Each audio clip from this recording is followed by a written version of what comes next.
Falaremos sobre engenharia genética. No início de 1970, descobriu-se que certas enzimas bacterianas podiam cortar moléculas de DNA em pontos específicos. Essas enzimas foram chamadas de endonucleases de restrição. Elas reconhecem sequências específicas de bases em moléculas de DNA e as cortam nesse ponto. Há vários tipos de endonucleases de restrição, todas altamente específicas, e cada uma reconhece e corta o DNA apenas onde houver determinada sequência de nucleotídeos. A descoberta das endonucleases de restrição trouxe grande avanço à genética. Os cientistas viram nelas ferramentas bioquímicas para cortar a molécula de DNA de forma controlada e previsível, o que possibilitou análise de material genético antes inviáveis. Moléculas idênticas de DNA, ao serem submetidas a determinadas endonucleases de restrição, são cortadas exatamente no mesmo ponto, originando fragmentos de tamanho iguais. Em contrapartida, moléculas de DNA com diferentes sequências de nucleotídeos, quando tratado por uma endonuclease de restrição, origina fragmentos de DNA de diferentes tamanhos. E ao analisar os fragmentos obtidos das diferentes moléculas cortadas, pode-se notar um padrão típico para cada DNA analisado. Isso levou os cientistas a pensarem na possibilidade de identificar indivíduos pela análise dos fragmentos de DNA, após o corte por endonucleases de restrição. A análise dos fragmentos de DNA originado pelo corte com determinada endonuclease de restrição é feita pela técnica de eletroforese.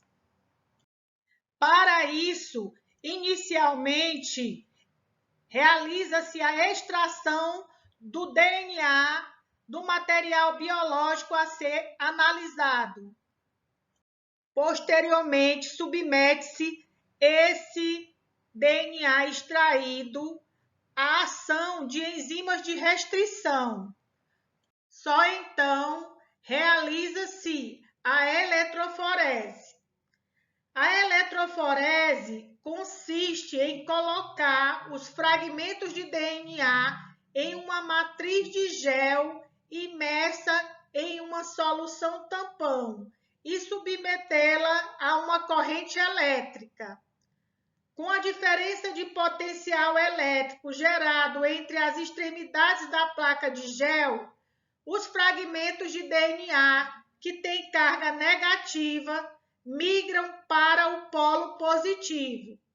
Quanto menor o tamanho do fragmento, mais fácil ele passará pelo gel, sendo assim mais veloz.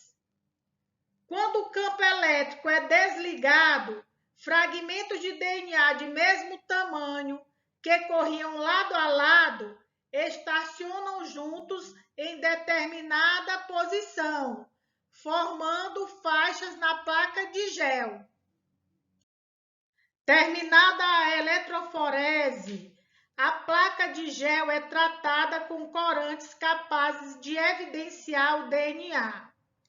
Fotografias do gel sob a luz ultravioleta permite aos pesquisadores registrar a posição e a espessura de cada faixa. A combinação da técnica de corte por endonuclease e de eletroforese permite identificar o DNA de cada pessoa. Procedimento que alterou a criminalística e teve grande impacto no sistema judiciário. Em 1972, Stanley Cohen e Herbert Boyer se encontraram em um congresso científico no Havaí e criaram a engenharia genética.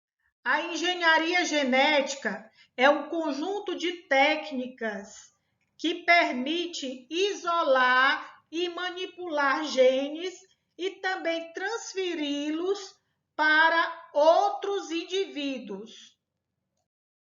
No caso aqui, o DNA de um indivíduo, ele é identificado, o gene, ele é cortado aquela região onde o gene se encontra, e esse corte é feito através de enzimas de restrição. Depois, esse material, ele é ligado a um plasmídio, que é um pedaço de DNA bacteriano.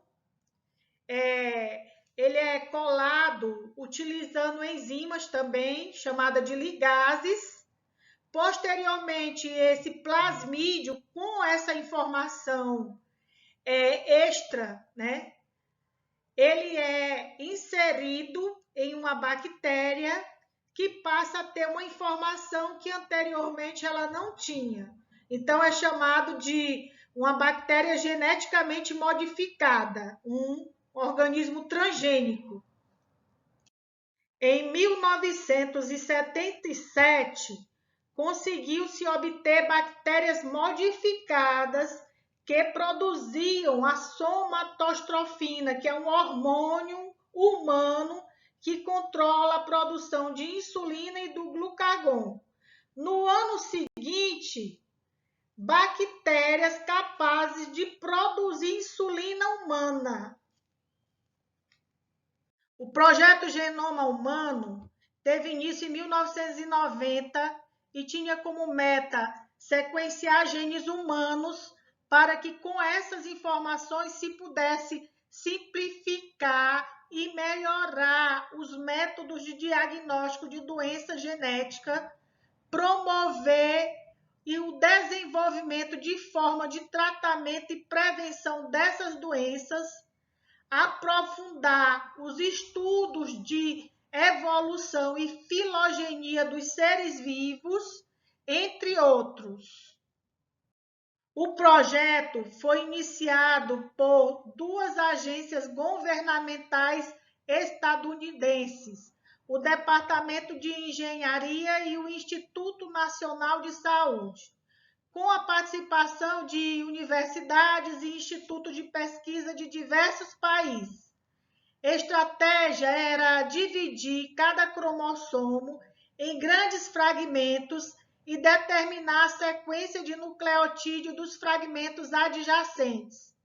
Em maio de 1998, uma companhia particular fundada para esse fim, a Celera Genomics, entrou na disputa. Adotou a estratégia de partir todo o genoma em pequenos fragmentos, sequenciar cada um deles e ordená-los por meio da sobreposição de extremidades. Em julho de 2000, o líder do consórcio público e o presidente da Celera Genomics anunciaram na Casa Branca a conclusão de um esboço geral do genoma humano. Este trabalho revelou que o sistema biológico é mais complexo do que se imaginava e que apenas 3% do genoma corresponde a genes. É isso aí, gente. Obrigado pela atenção.